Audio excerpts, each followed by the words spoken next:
Hey guys, welcome back to this channel. In this video I'll be showing you guys how you can create glowing icons on CapCut PC.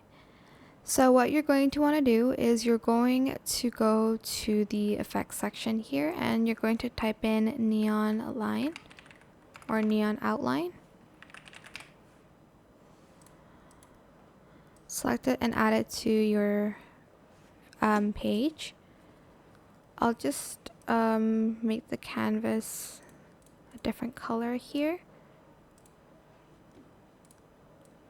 Then I'm going to go to adjustments and I'm going to change the, actually I'll just add in like a custom adjustment on top.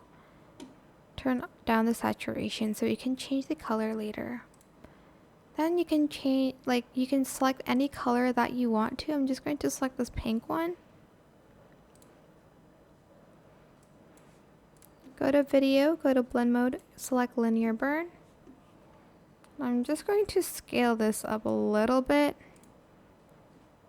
Then go to effects and type in edge glow and add it on top.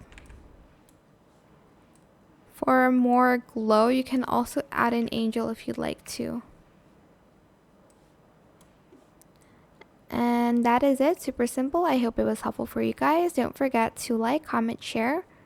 Also subscribe to this channel if you haven't done that already. If you have any more questions about this video, just leave it in the comment section down below. I will try my best to answer them all for you guys. And if you found this video helpful, please click the thanks button as well. That is it for this video. Thank you so much for watching. Bye!